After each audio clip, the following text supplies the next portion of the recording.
Okay, that's good. We're glad to see you all. Thanks for coming. So Green Drinks is something that started over in England a long time ago. Many of us are familiar with the story, but the main thing is that it's a worldwide phenomenon. So people are meeting all the time, somewhere like this very cool place called Duke's Ale House, 3 Green Star restaurant. Hopefully there are many more places like that throughout the world, but there are 334 of us now. A number of them dropped out because of COVID and are just getting back going again. And so we wanted to let you know where some of them are happening currently. One is Santiago, Chile. Has anybody been? Yeah, I figured. All right. I'm going to not pronounce this properly, unfortunately. Karlsruhe, Germany. In Germany, Karlsruhe. I'm not sure I said that right. Another one in Bathurst, Australia.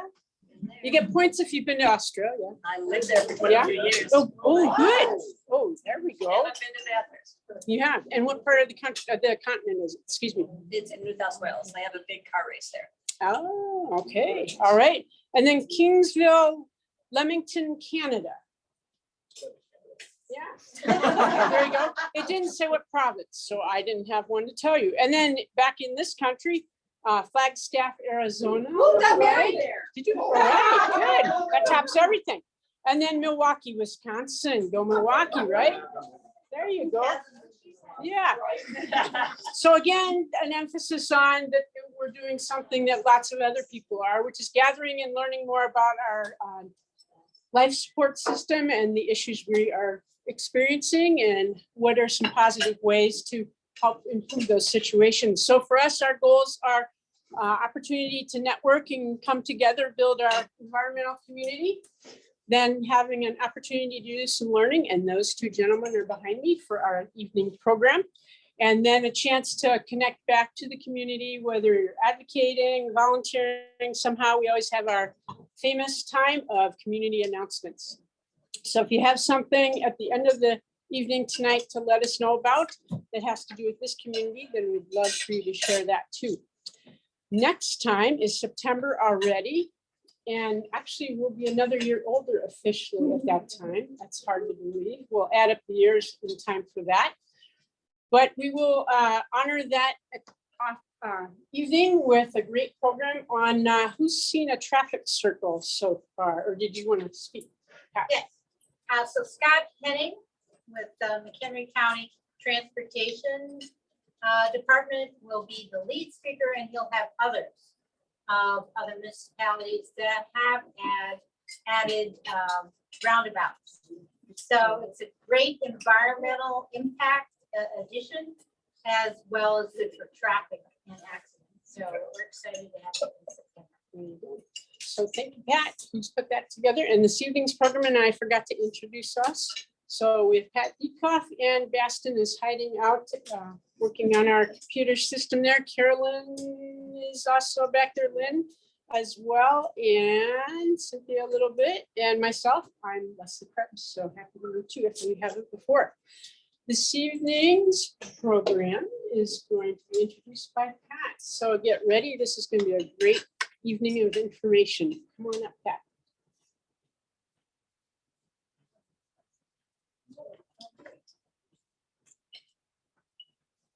We want to welcome Jeff Miller and Simon Gibson back to us. They presented quite a while ago. So this is a huge, exciting opportunity to have them do an update in this important time when our gas prices are all-time high and they know stuff. So Jeff Miller is president of the Fox Valley Electric Auto Association, and Simon Gibson is on their board. And as Jeff mentioned, he does all things to eliminate electricity out of his life. Or maybe gasoline. Yes. So thank you much. Take it away.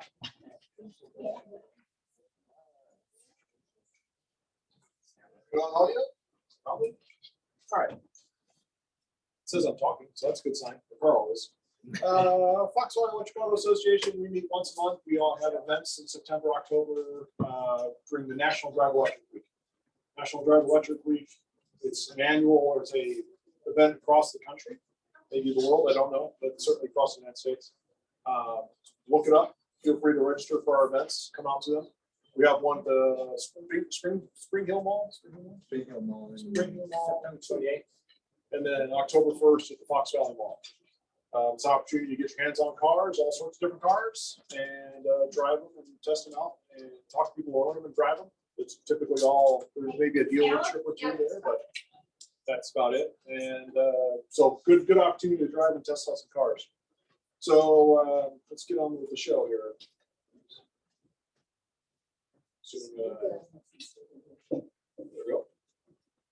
All right, yeah, okay, so initially this was gonna be a big chunk of the presentation tonight, the Illinois EV rebate. But we're gonna condense it down because a lot of people know about this already and it's not very exciting. But $4,000 for new or used EV and no PHEVs apply. It's very limited and I recommend if you're going to try to get in before the end of September because that's when you have to file for it. And then they're gonna pay out the first quarter of July through September. We don't know if there'll be any money left. PHEV is? Oh, sorry, plug-in hybrid electric vehicle. So if your car has a gas engine and an electric engine, it doesn't qualify for this. So it's, So it has to be a full electric car, no gas tank. okay. Sorry, very good question. I think of these things, you know. Yes, just remember, Well, you we're know, not as smart. well, I guess. No, I don't think it's that. I think it's an experience with these particular topics. Let's go with that. So like I said, very limited pool money. Get in on it if you want to try to get for it. The other thing is it's prioritized by a low income. So if you think you qualify for the lower income, you've got to be in the below median income as a whole family, and you can try to apply for it with your. And they have stuff. If you want information, feel free to reach out, and I can. There's a couple of cards in the back. I've got some cards in the back. He's got some cards which give you information. Or come to one of our meetings. We'll get you set up to see if you can learn more. All right. So, like I said, we got a lot of other stuff to talk about. So, Inflation Reduction Act. Who's already heard about this? Anyone? Oh, some people have heard about it. Very good. Okay. I'm assuming. Can everybody read that? Yes. All right. Good deal. It's trying to do all these things. I'm obviously not focused on all those things. I might read about all those things because I'm interested in a good chunk of them, but I'm not going to go over all of this. I'm going to dive into the actual credits themselves for cars. Electric vehicle tax credits, $4,000 on used EVs, $7,500 on new. So the interesting thing here to me is new can be a point of sale credit if the dealer's registered, but it won't be in the first year. So this coming year, 2023, they're just assuming that the dealers won't be ready, and the law is set up for that point of sale credit to come in 2024. So for the first year, it's just a straight roll tax credit like it has been in the past. Income limits do apply. We'll talk more about that in a minute. The used cars or just a tax credit like before. All right, and they all have to be bought from dealers. You can't do a private purchase as far as I can tell. I may not be correct on that on the used cars, but as far as I read the law last night as best as I could. Let's put it like that. So you have to give me a little slack here because obviously I'm not a lawyer and I don't write legislation for a living. But I did the best I could with what I had. All right, $4,000 for a used car. And one of the things I've seen the people got wrong on the analysis. I've seen people publish and they just said AGI. It's not AGI, it's modified AGI. That's important for some people. Maybe it may or may not be important to you. Check your tax account guy or whatever.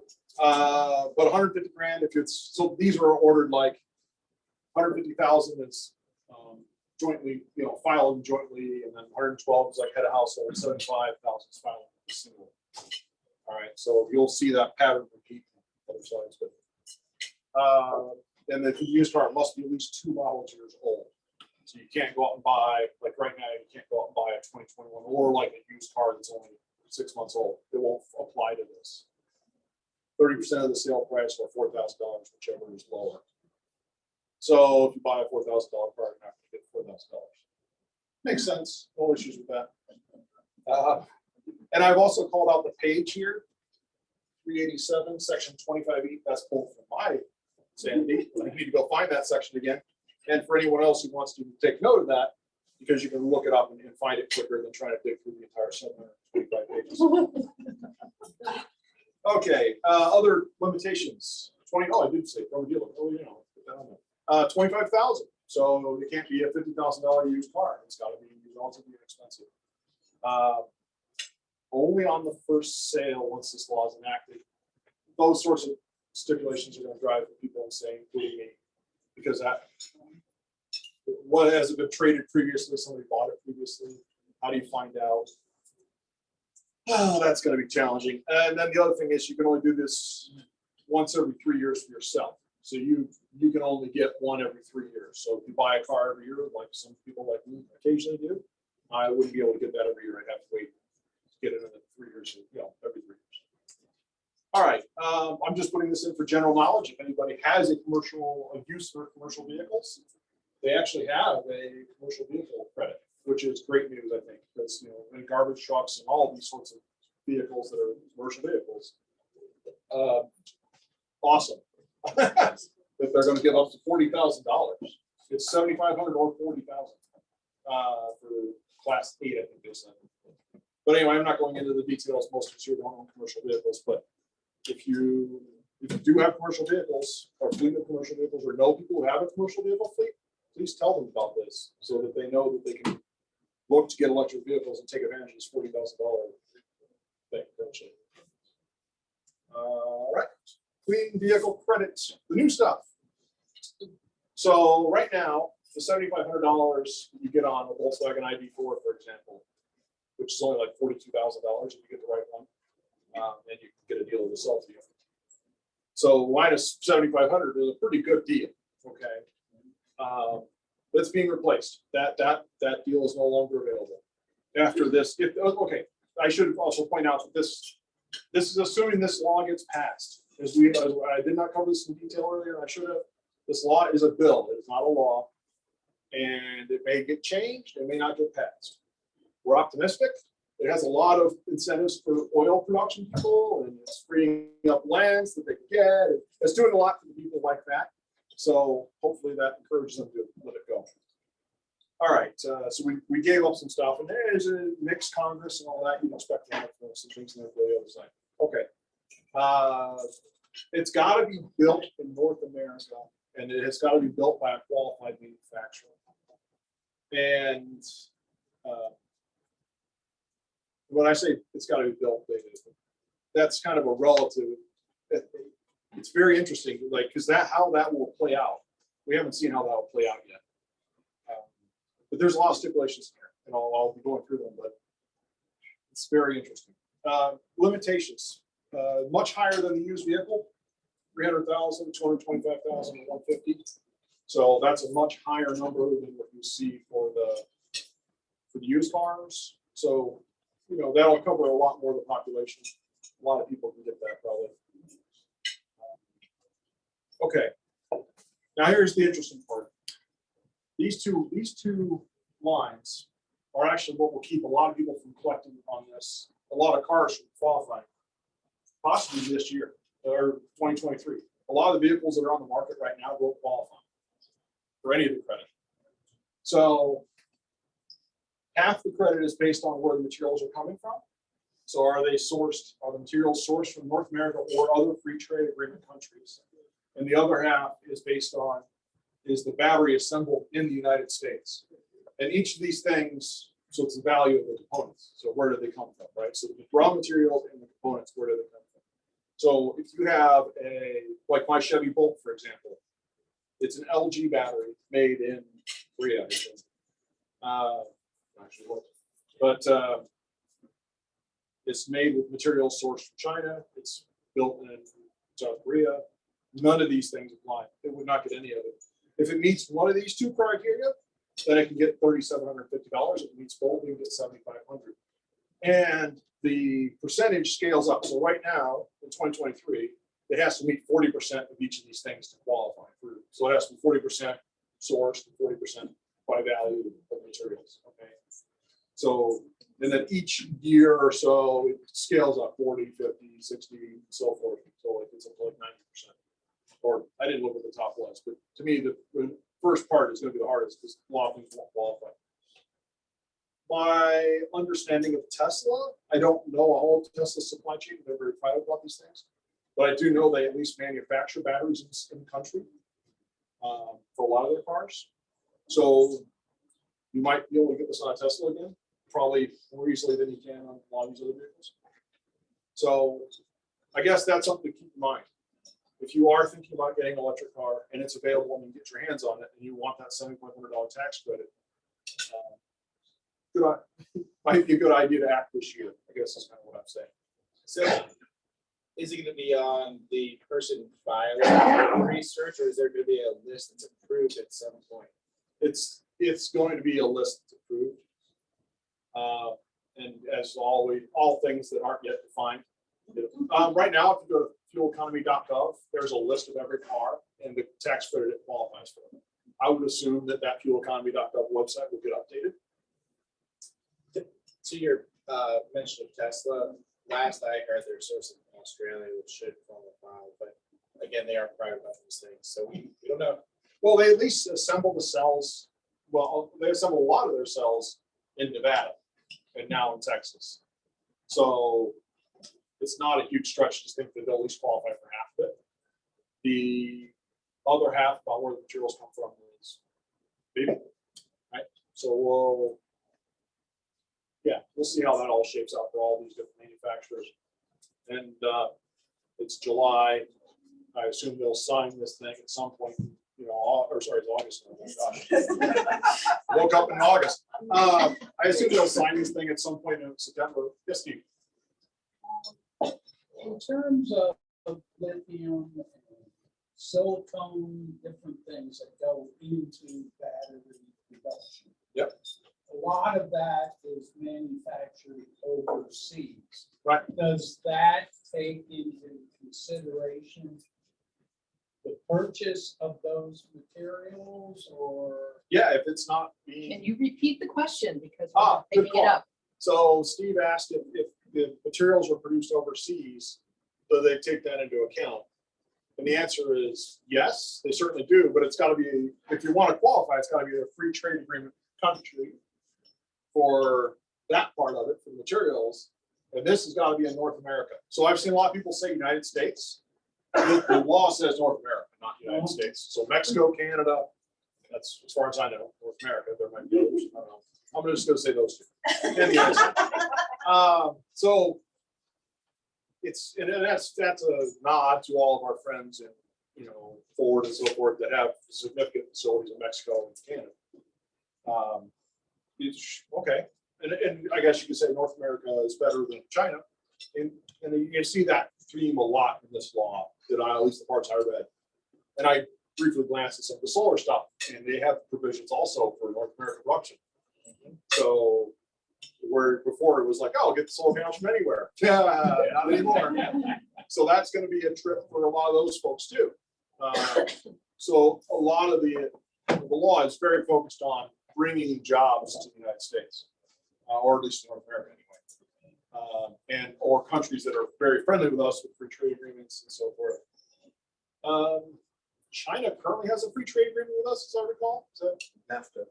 North America free trade agreement? well, I think China does not have a free trade agreement with us. That's what I think. Mexico certainly does. And Canada. Okay, yeah, so not China. All right. Okay, any other questions about this? This is very complicated, but hopefully I covered the bare minimums.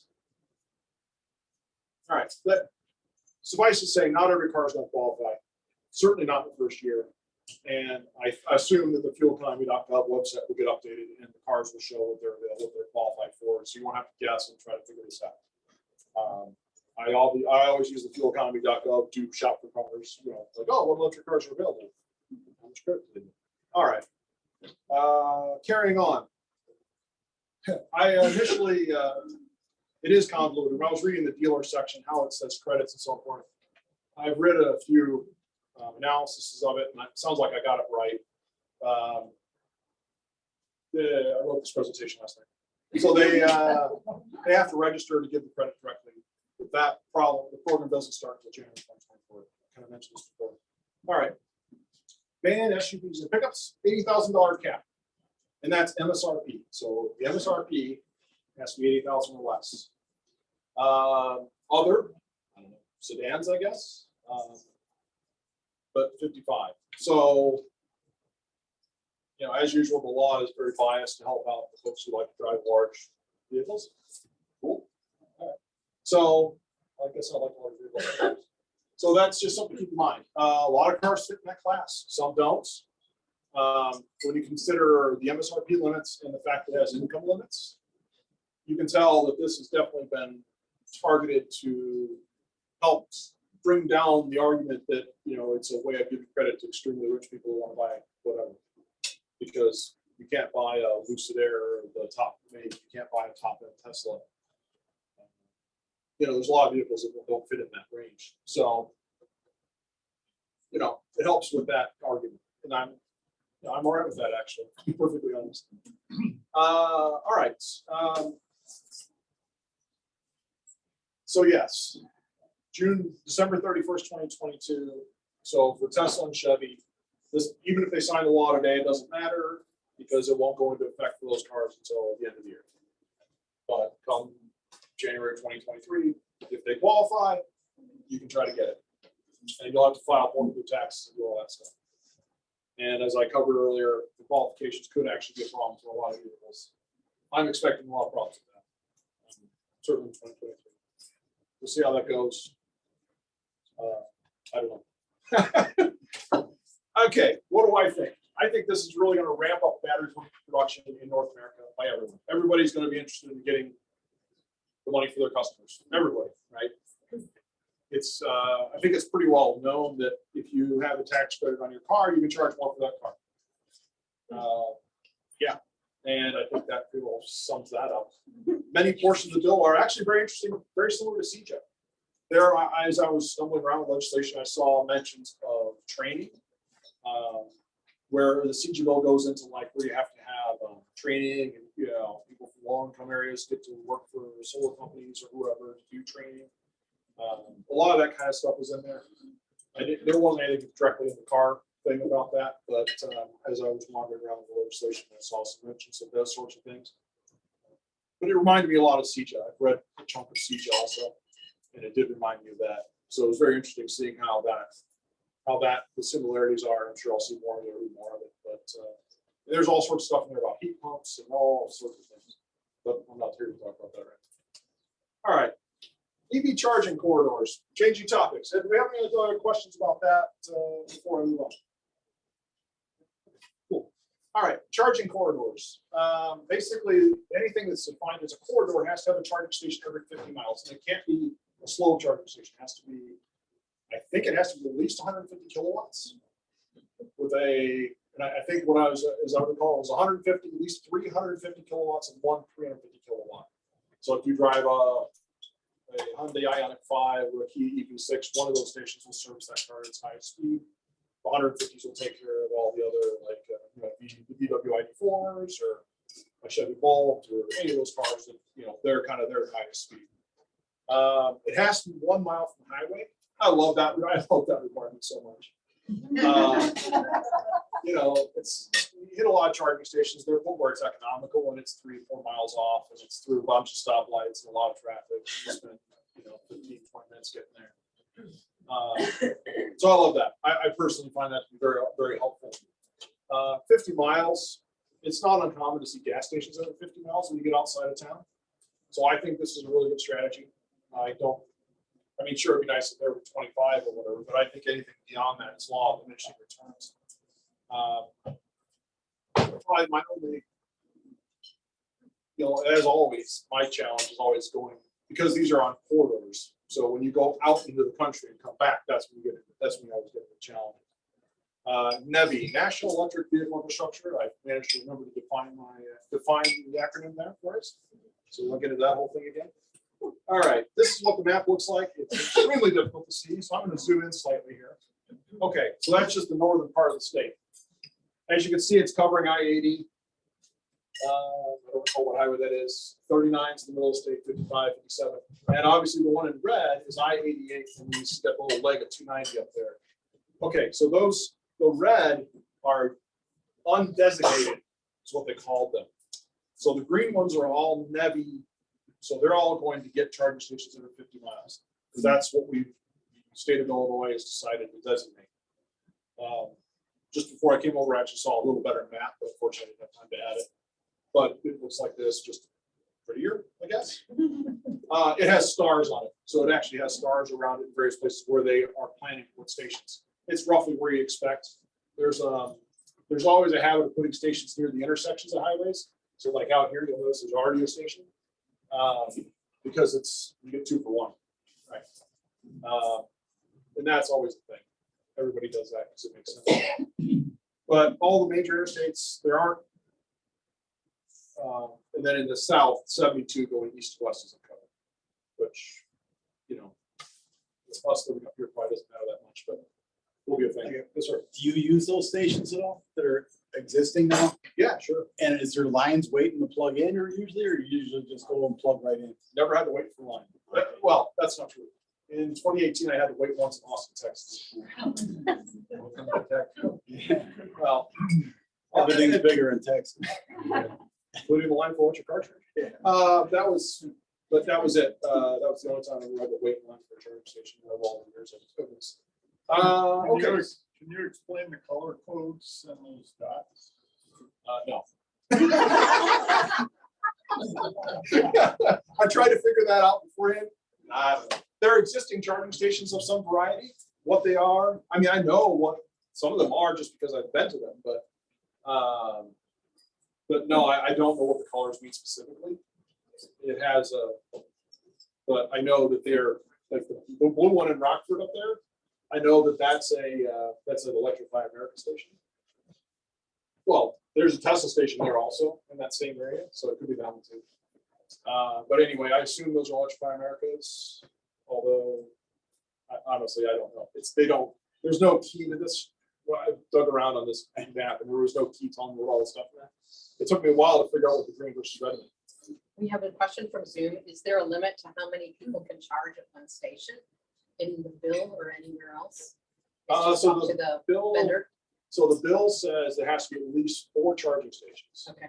All right, and on top of that, it has to support, everything has to be laid in, the electric service has to support it, everything has to support twice as many. So there has to be at least the ability to easily upgrade to 8. Okay, so there's places that'll have more than that, there's places that already have more.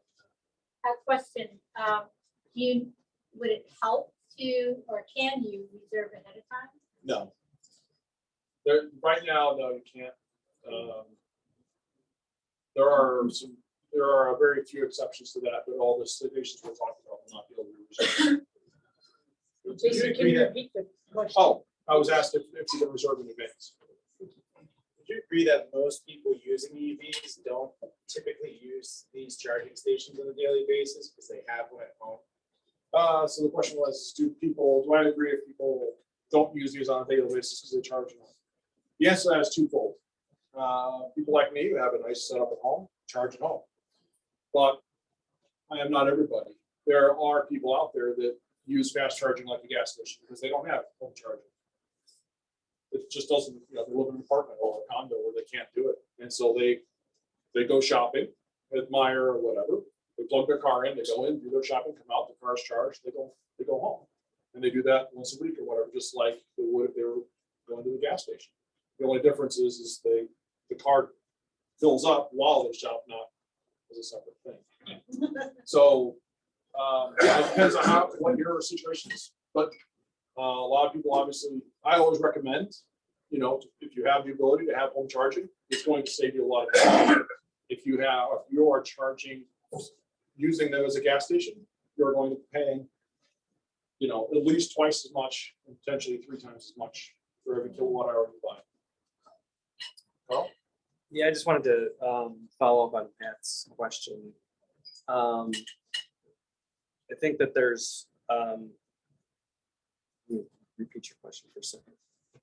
Can you make reservations? Oh, regular reservations. Yeah, that's a question. The fact is that you have apps. Like we have an app on our cell phone that we can see in advance how many of the stations are actually being used. Yeah. So it's not that you have to make a reservation, it's that you can tell if there's availability before you get there.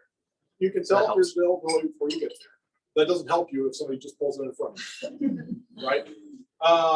And you see that, I see that, and I can also say the Tesla is leading in this field, because what Tesla will do is it'll look at the cars heading for a station, and it'll look out a few stations and say, okay, the cars driving around the country I know about, the Teslas, they're doing these things.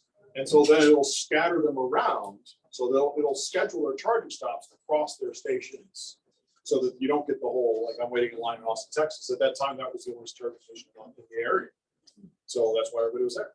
But, you know, Tesla now, as they have more stations, they actually spread the load across their stations. And when you hit the button in your car to go there, it actually figures that out, looks at all the other cars and says, oh man, there's a whole bunch going to America and Vienna. I'm going to send you to north of there, but I'm going to send you down this way instead. So in that regard, Tesla, I think, is ahead personally. And I also think Tesla's ahead because recently they put an update in my car just a couple weeks ago that it now takes wind into consideration.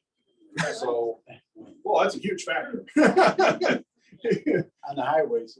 It's a huge factor. Okay, when you're taking a road trip, wind is a massive factor for an electric car. It's one I've had to caution people to account for, because if you get on the highway or you're getting ready to get on the highway, you've got what's going to be a stiff breeze blowing in your face, 20 miles an hour or more. You've got to take that into account and handle it, and either charge more or plan to stop sooner than what the car's telling you. It doesn't know. So now they've got that put in. I don't know anyone else has got that level of knowledge, which again, that's great. So in the old days, before they accounted for that, there was a couple things they did that would take your average usage, and the other cars do this too. So they take your average usage of the last how many ever miles they take. But that doesn't help you if you have to just turn around. Like if you drove south with a big tailwind and you now need to go north into that wind, and it's just assuming you're going to use that same average, it's not going to go well, right? So these are things that I personally have seen, and it's something to keep in mind, I guess. All right. Simon. Any other questions for me? You want to hand off to Simon here in a second? Not that he can't answer questions. Dry. Oh, whoops. Oh, actually, hold on. Oh, I did cover this. I-88 and 72 are undesignated. I've got the link in there, but that doesn't help. Oh, there we go. That's because there's nothing on I-88. Yes. Well, I'm sure as many of you have probably come across people who have come up with a lot of bunk and myths and questions about electric vehicles. And indeed, we still have questions ourselves about how certain things work, because it's a new emerging technology. And we're going to go through a couple of the myths. I've got a whole slew of them. You may have other questions that you may want to direct at us, that you have, as ambassadors for clean living for the environment, you may have questions that other people you've bumped into have related to electric vehicles, and we're here to help you answer those questions. Do you want to start with the first one there? Yes. Oh, you got it. Oh, you already put it in. EVs will overload the grid. Sure they will. They absolutely will. We'll just come to a grinding halt. Right? And I'm sure that question has been bandied around multiple times, even in Crystal Lake. And it's a valid question. And what we need to do is to back up or support the argument that that isn't the case. And we'll go through it a little bit. Oh, that's small. Is that readable? If not, I will just basically overview it. It's a misconception or assumption that all the EVs will be charging at the same time. Now, in England, I know at 5 o'clock in the evening, everybody is making tea. But not everybody is charging their EVs up at 5 p.m. But anyway, so Forbes did a calculation, and there are about 290 million cars registered in America.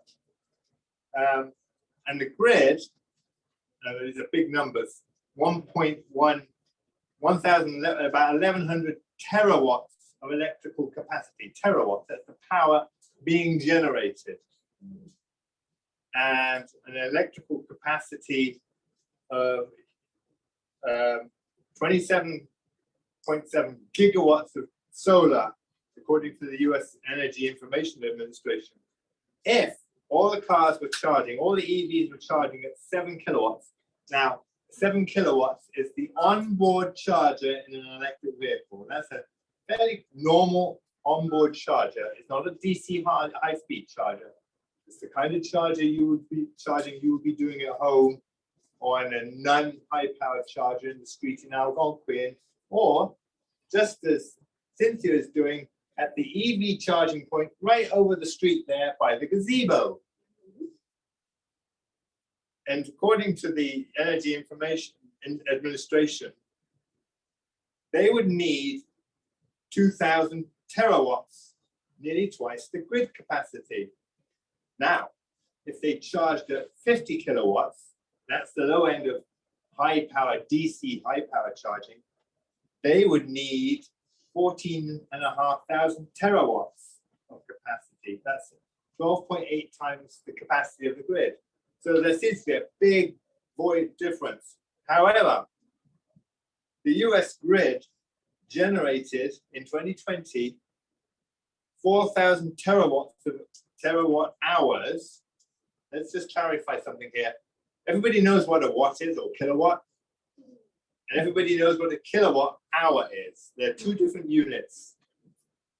Power, watts or kilowatts, energy, kilowatt hours or kilojoules. They're two different things. So it's a kilowatt hour is 1 kilowatt per hour. So plug in your giant light bulb for an hour. It's 1 kilowatt. your utility bill is based upon the kilowatt hours you consume. So in 2020, the US grid generated 4,000 terawatt hours of electricity. And if this calculation goes on, Americans drive further on average than the Brits. Well, it doesn't come as a surprise to me as a Brit, because if I drove for more than 70 miles, I'd probably fall off the edge of the aisle. England is actually a little bit off the edge of Europe. So,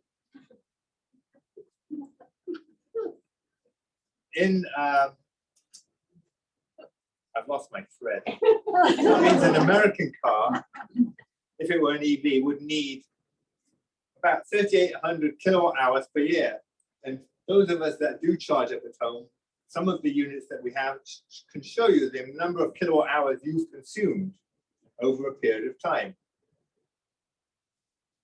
And assuming all those average efficiency above figures above, if all the US cars were EVs, they would need a total of 1,100 terawatt hours, which is 27% of what the American grid produced in 2020. So now you see that we're not overloading the grid. Now, are you going to talk about it? Oh, yes. How many people have experienced brownouts because of the air conditioning going on? Well, not only that, but I think it's important to remember, most of us in this room remember when we didn't have air conditioning, right? So I would imagine most of them, almost all of us. So think about how much that is now. How much demand is from air conditioning? When we were installing air conditioning, were people going around on the news complaining about how air conditioning was going to take down the grid? No. Does air conditioning, how much, we don't have this number, I don't think, but air conditioning is a significant portion of that 4,000 terawatt hours. In fact, it's probably a lot more than 27%. Put it in context. It's huge. You know when your electricity bill comes in the winter and in the summer, you know that air conditioning unit is typically 3 or 4 kilowatt hours, a 3 or 4 kilowatt unit. It's a 30 amp circuit. It's probably putting 3 to 4 kilowatts of power on and off throughout the day. And that's why you see at times when the grid dips and things brown out, because there's a large demand on it. And interestingly enough, ComEd, like other utility companies, are beginning to manage that. The advent of the smart meter has meant that they can anticipate where the demand is going, and they can work with you to actually manipulate your demand. And that's a very insignificant, important fact to bear in mind when it comes to managing the amount of energy resources that we have. So the reality is that vehicles won't be charging it all the time. In fact, they use far less energy than a comparable gasoline-powered vehicle. Think about this: a gallon of gasoline, most of the energy, only about a quarter to a third of it, actually propels the vehicle. Just let that sink in for a minute. And the energy in a gallon of gasoline, 25 to 30% of it is used to propel a vehicle. The rest of it goes in heat and tailpipe emissions and other losses. Whereas an electric vehicle, it's generally claimed to be about 90% of the energy that was put into that vehicle is propelling the vehicle. That's a significant improvement in the use of a resource. And the grid is built to deliver power at maximum power. We're not all putting the kettle on at 5 o'clock at night, but the grid is capable of delivering a large amount of power for a short period of time, but not throughout the whole day. It has to have the capability of delivering high current. Conductors running to your house, if you have a 100 amp or 200 amp service, you're not pulling 100 amps all the time. But if you've got 4 or 5 cars charging at once, yeah, you might be pulling 135 amps. There are some of us that are a bit crazy. Or you've got a lot of friends with electric vehicles that came to a party. But the point is that the cables running to your house aren't melting. The grid is designed to support peak loads. It has to be. And the same with in industry.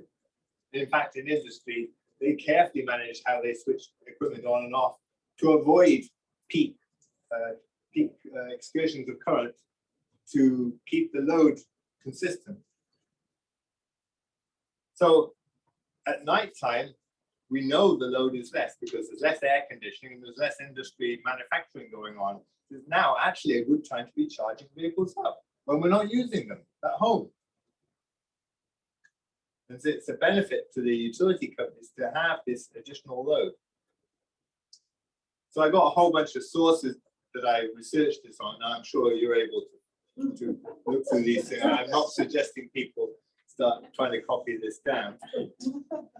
So the next topic, and as an environmental perspective, this is important. Some people claim batteries contain polluting minerals and they can't be recycled. And it's true. There are minerals used in the construction, lithium-based batteries such as cobalt, nickel, lithium itself. And quite rightly, some groups claim that these mineral extraction processes also violate human rights. Lithium mining requires a large amount of water. It's in short supply in many parts of the world, such as South America. And that's clearly a human rights issue. So one of the major concerns is recycling the used batteries. Most of you are familiar with laptop batteries and all the other batteries that we use day to day. What do we do with them when we're done? Where do they go? Well, we as environmental, we try and dispose of them carefully. We take them to Best Buy and complain that they should take them back from us because they don't work anymore. Or we take them to events at Algonquin Road or the other reason, where they take these old batteries and properly dispose of them. However, most of the larger battery manufacturers are cognizant of this, and EV manufacturing incorporates recycling as part of the manufacturing process. In fact, it's been demonstrated recently that recycling the lithium improves the quality of the lithium being used. So it makes sense that they recycle these batteries and reuse them. Yeah, actually, battery lasts longer or work better. People who made out of recycled materials. Yes.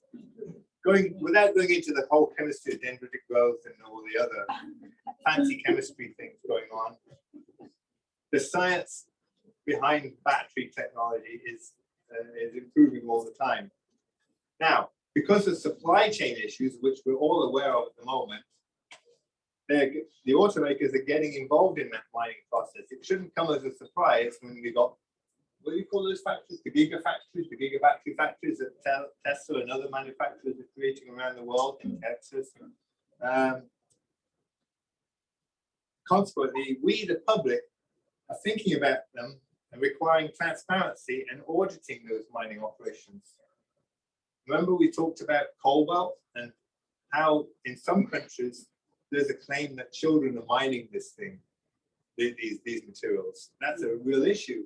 So auto manufacturers are very cognizant of that, and they are very aware of the mining process that they're getting involved with. Yeah, oh, we've got a couple of them. Yeah, reduce or eliminate. Right, so if you read up on battery development, you'll find that there's a continued pursuit of alternative materials and alternative technologies. One of the key factors that they talk about in electric vehicles is what they call power density, or kilowatt hours per unit weight per unit volume. That's a big factor because that's the comparison that people put against the gallon of gasoline has so much energy in it.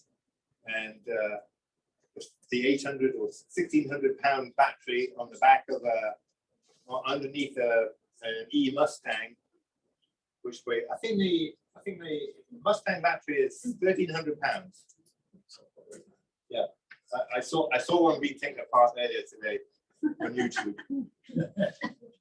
So the weight of the battery, the energy density is a big factor. So there's a pursuit of much more efficient, improved battery technology. It's an ongoing thing. And they're always trying to get rid of as much nickel, cobalt, because these are expensive materials. Nickel, a scrap value of nickel is more than $2.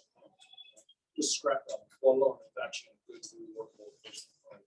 And so Neil say they have all the financial incentive to do different things. And lithium's not the only answer too. There's a lot of development work. There's billions of dollars being spent on sodium. Sodium, there was sodium. Some nanocarbon technology being put out there. So, you know, you get right down to it. We're not limited just using lithium. Right? And it's just what we have right now. And as more and more money gets spent on batteries, by buying more and more electric cars, I mean, it just drives more and more investment in research and development. And because the expected life cycle of batteries is increasing, the demand for lithium should become less aggressive. Because once the electric vehicle market has established itself, the production or the production of new batteries will reduce as it just continues to make batteries for the replacement vehicles. And then also be recycling materials. Right. So right now, most like over 70% of lead in the lead acid battery in cars is all recycled. They have, I think it'd be even higher than that. I've read different articles different times, but 70 to 85% of all their demand for every lead acid battery in every car is met from recycling lead acid batteries. So typically lead acid batteries in vehicles, this is the comparison, last 4 or 5 years. If you get more than 5 years, you're doing pretty good as a lead acid battery. Yes, I do know people that can get 10 years out of a battery. I was in Croatia with some boat expert who had some way of managing the batteries that was getting 10 years out of lead acid batteries. Pretty impressive. Also, once the battery is beyond its service life, not only can it be recycled, it can actually be repurposed into energy storage situations in conjunction with solar and other renewable sources. Now, let's take a pause here for a second. So, so did anybody have any of these types of myths that you've heard that we haven't talked about? Anything you guys been challenged with? Yeah. Cynthia. Well, the question will often come up, you have an electric car, but where's that energy coming from? Good question. Yes. Absolutely, good question. Well, there's the short, too long, don't read type of answer. First of all, the energy that the car gets, 90% of it is going to propulsion. So even if that energy is being generated in a coal power plant, it's being used a whole lot more efficiently than it would be if it was fuel oil. Let's take, for example, we had a natural gas or an oil generation system. The distribution of power and use of the power in an electric vehicle is a lot more efficient than if that fuel was being used in the internal combustion engine. The second thing is that the grid is not totally coal powered or oil powered anymore. There's a significant change towards renewables such as solar and wind power. First nuclear around here. A lot of it. If you're charging at night, you're probably getting nuclear. Right. But I want to add that, so first of all, our car, you know, programs to charge whatever time I tell it to charge. So I bring it in at night, I plug it in, and it's set to charge starting at 1 o'clock in the morning. Right. Which, to your point, is when there's less Demand. demand on the grid. The other thing is, because we have solar panels in our house, I was just telling Terry this before we started, I just happened to see an email. My electric bill for the last month was $16.83. That's to give me all the electricity for the house and to also power my car. And the only reason it was $16.83, that it was that high, is that I have to be a ComEd customer. Yeah. And that covered the cost of being a customer. The delivery connection and management. Exactly. So the whole thing about, you know, I mean, if we had more solar around the planet, we're using the energy that's there every day. We could do all of this. We could power all this stuff at one time. And I think it's interesting to point out right now, so you're charging your car at night, right? The electricity ComEd is selling would cost them around 2 cents a kilowatt hour. That's minus delivery fees and all that, of course. So it's around 2 to 3 cents, right, at night. During the day, when you're selling back in the summer, a day like today, it's probably at least 15, and it could be as high as 30. So you're selling back at 15 cents at least, and you're buying it back at 2. So ComEd's making 13 cents on every kilowatt hour you're selling back and then buying back at night. Okay, so this is a great deal for them. Now, in California, Arizona, places like that, they are actually, in Arizona, they killed their net metering program in the way we know it. California is trying to do the same thing right now. Folks in California know that. But there, the price of electricity is the cheapest in the day. In Arizona, it's dirt cheap between 11 and 3 because that's when they have all the production capacity of all the solar. It's Arizona, it's always sunny.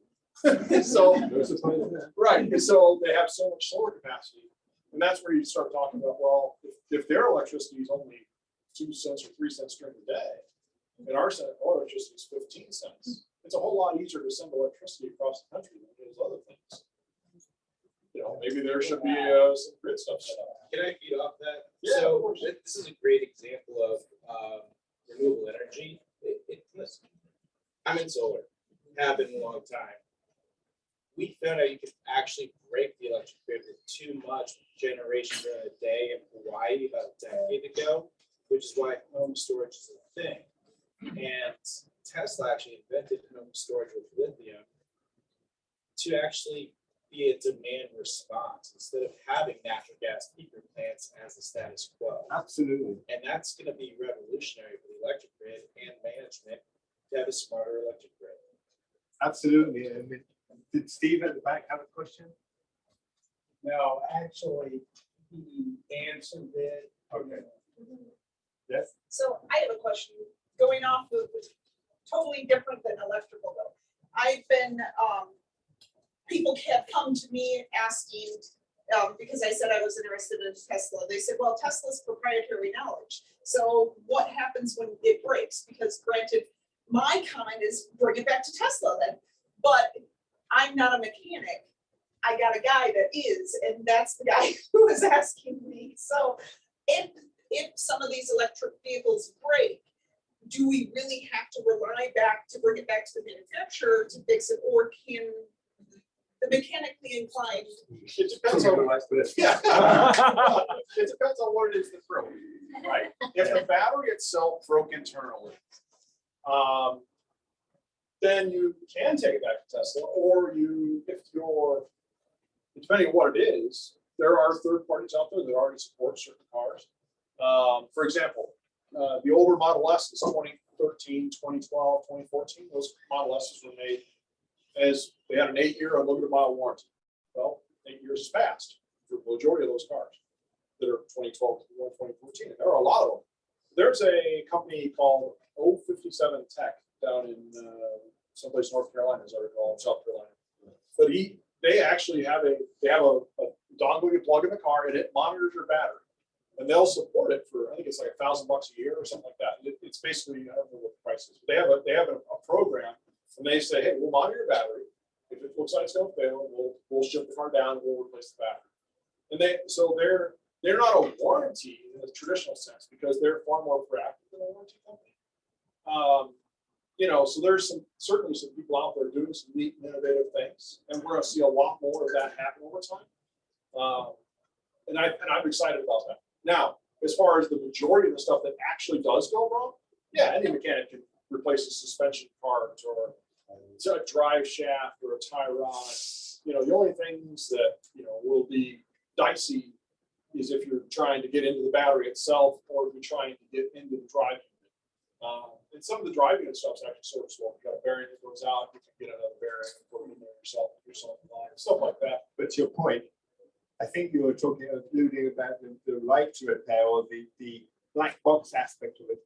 And absolutely everything we have today, computers, iPhones, Android phones, there's this black box mystique about it and the ability to be able to repair it. And I'm sure some of you have heard about the right to repair. And that fits in neatly with recycling, reusing, repurposing equipment. Really key. And I understand why auto manufacturers say, we're locking you out. We don't want you monkeying with it because safety is at stake here. You can get access to Tesla's manuals. I think they gave me access to it. I don't know why. But you can get access, you can purchase access to these things, but it makes sense that they lock things down so that we can't go in there and create dangerous situations. But that said, I believe that we need third-party institutions to be able to repair vehicles and not be beholden to one manufacturer who is possibly not going to support the vehicle after 10 years. Yeah, and I'll give Tesla credit for that because they support vehicles out past 10 years. A lot of manufacturers will not. Okay, but Tesla, thus far, they've been extremely supportive of their fleet of older vehicles, more so than any other manufacturer I've seen. They seem to be very interested in doing that, which is great. So, but it's Tesla. It's not going to be free. All right. But the majority of the stuff I've had to look at, it's stuff I could have done myself. The suspension. I've actually replaced the upper ball joints on my Model 3, not the one from the previous one, but they're molded into the upper control arm. They're actually it's actually plastic. Believe it or not, the upper control arm is plastic with a steel reinforcement. But the ball joint socket is actually plastic on that car. So when it wears out, it doesn't sound like an old ball joint wearing out. Fun fact. But anyway, I grabbed some guy who upgraded his car. I bought him off of him for $75 or something like that. I bought a pair of them and I just replaced it myself. And then I just had the alignment checked and it was fine. So, that's something that, it's part of it's important because it's part of the recycling and repurposing and reusing of vehicles. Really key that when we get a vehicle that we have a service life that's 2 minutes. Oh, yeah, let's just do. Electric vehicles can't tell. Well, that's a kind of an aside. Yes. You have another question? No, that's exactly what I need, actually. Well, lots of cars. I mean, I know people who tow all sorts of stuff. They've got a little Chevy Bolt they tow. It's not even rated for it. They do it anyway. It works fine. As long as you're not towing anything big, right? But it's a weight ratio thing. What you tow should weigh less than what you're towing with. Just a small point. But no, they work fine. Then now range is a challenge. And then one of the other issues that we've seen right now, the charging stations are all back in or pull in, and they're not pull through. They're not set up for towing vehicles. The Illinois requirement actually is at least one of those stations we set up for pull through. Electrify America is already committing to make their stations friendly for both through for trailers. So there's a lot of movement to make trailer friendly charging stations, because right now that is a challenge. But yeah, that, as long as you're in a relaxed mode, you're towing a big trailer and you're willing to, stop every 100 miles, okay. Just like, yeah, when you start towing and hauling things, your energy consumption will go up. Doesn't matter what it is, if it's an electric vehicle or fuel, diesel or gasoline, it will use more power, use more energy. Yeah, you're going to burn through that tank of gasoline or your battery, whichever it is, a lot quicker. Yep, Steve. Is there any incentive for developers to put in charging stations on new buildings or housing? I mean, if So- they want to have customers. So, yeah, the question is there incentive for developers to put in charging? There's actually with legal requirements for them to put in provisions for it.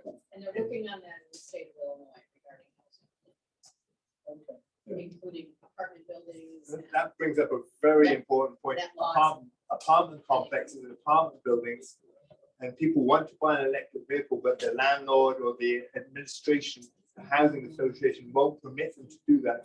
Legislation is in place to come over that obstacle. In Chicago, it's required to At allow the it. state level or federal? State levels. Well, individual states. Chicago's got specific So in legislation. the new US bill, there's nothing. Correct, I don't know, I haven't read that far. There is a whole lot of charging stuff in there, so I might be. but it's gonna start at the state level because Illinois is at the forefront on the Yes, state level. it is. So it's gonna start with Illinois. Yes. So there, it is in the works, it's in the writing. It's just not. Yeah, and if it Oh, doesn't pass this Oh, year, no. glad you are. We talked about it a lot in the Illinois Commerce Commission and the beneficial electrification.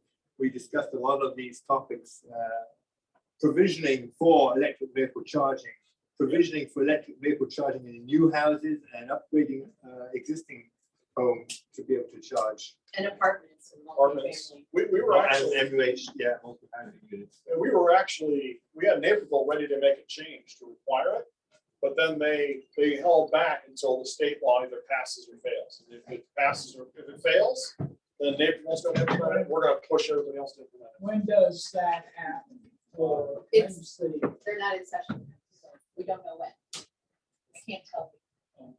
Depends on when the bill sponsor brings it up. So yeah, we're hoping that, Just checking, you know. we're hoping the state Trying will to get the time. does so. All right, that is any last questions? We're wrapping it up here. Yeah, don't think we should. There's plenty of other myths I could bring up, but Hundreds of them.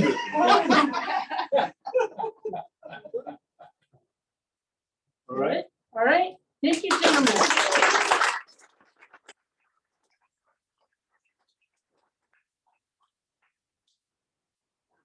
Very much, this is wonderful. How many of you have an electric car at this point?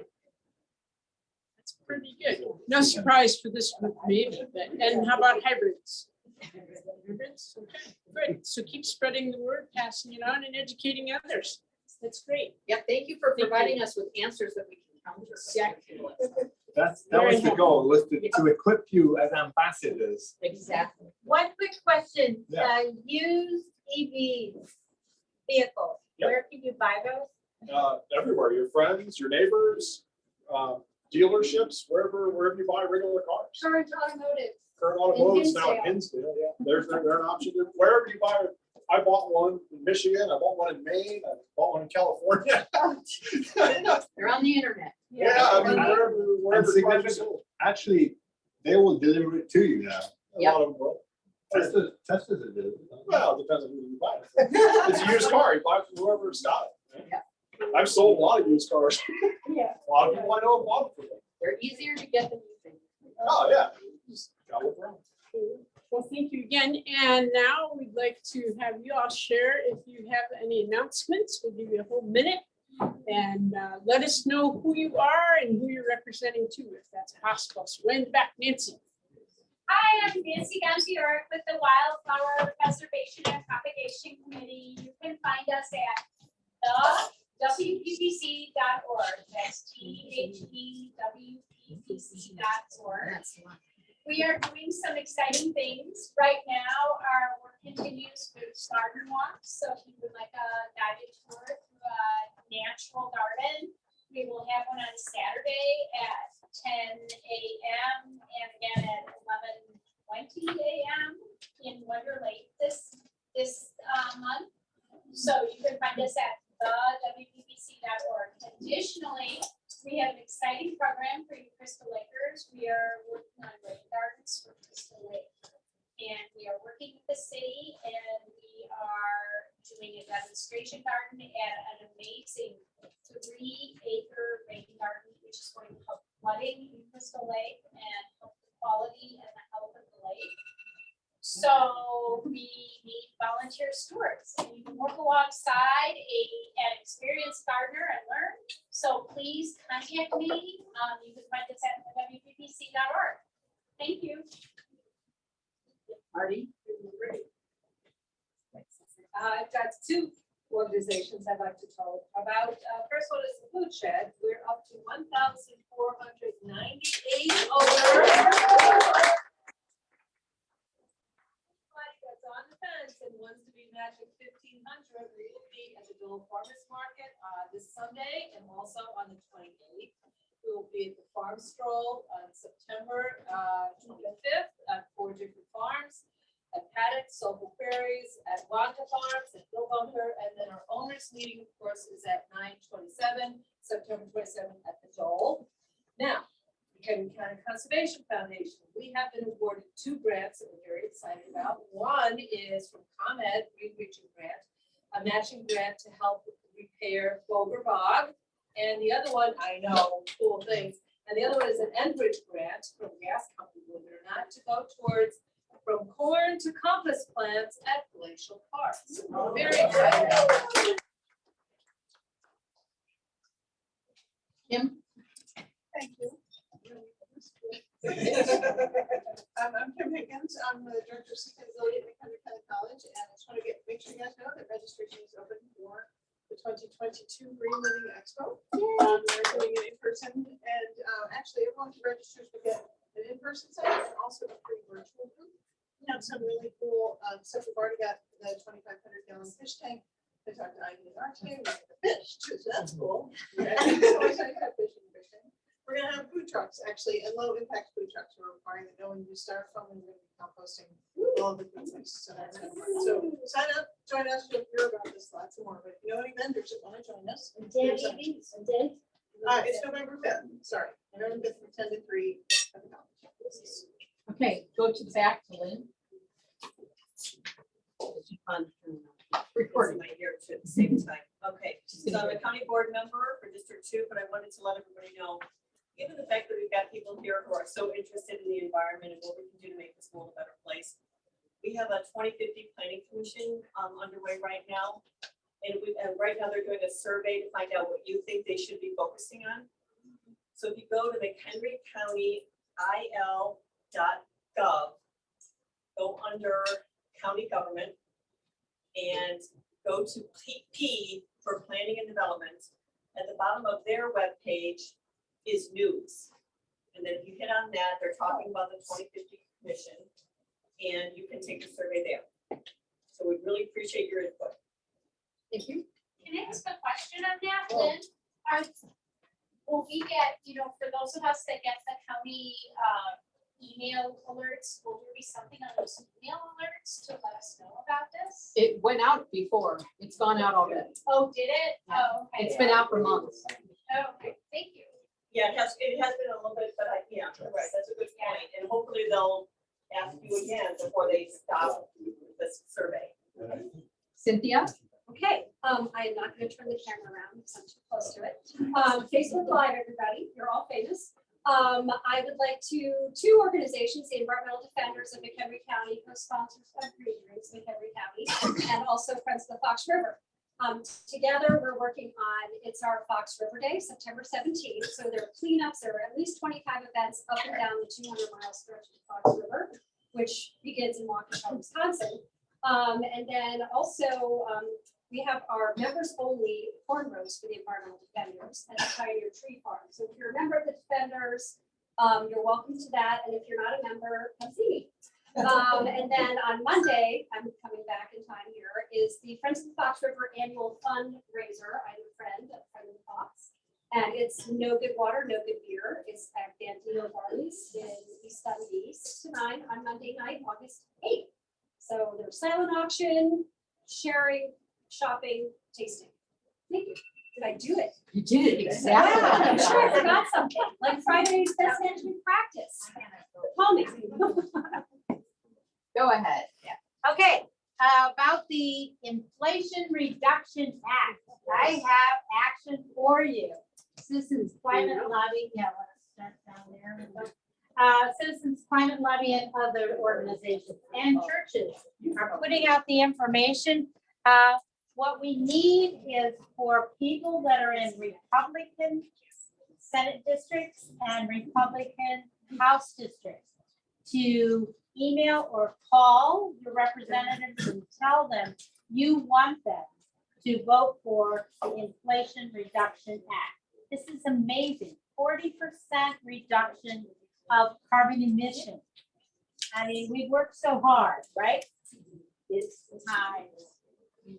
So we need your help, please. And we only have 3 to 4 days. Oh, I'm so glad. You said Republican, Oh, boy. and your time is up. Democratic. All right. That second I have one. I'm setting my own timer, but I'm trying to. Okay. Representing the Fox Waterway Agency, we are in the process of starting a 319 grant supported watershed plan for the upper Fox River. And this is, majority of it is in Lake County, but just a little bit in McHenry County. So if you live on the edge of McHenry County or are in Lake County on the north of Bolo, or actually goes down to Fox River Valley Gardens, get in touch with me. We are planning a public stakeholders meeting on September 14th at the Fox Waterway Agency at 1 p.m. and at 6 p.m. So we would like to have as many people as possible that are willing to participate and do the research for the watershed planning for the upper Fox River to get involved. So again, that's September 14th at the Fox Waterway Agency in Fox Lake. Anybody else? Who has a, who are you going to? Anybody else? We're done. It looks like with announcements. Thank you, though. It's a great way to be involved. Please make sure that you pay close attention to what Pat was talking about. This is an incredible opportunity for us. So need to do that and continue to be great ambassadors of the environment. I love how you guys said that. Again, another thank you to our speakers this evening. Defenders for the support and co-sponsoring Green Drinks. We look forward to seeing you again in September. Take good care, stay out of trouble, and keep cool.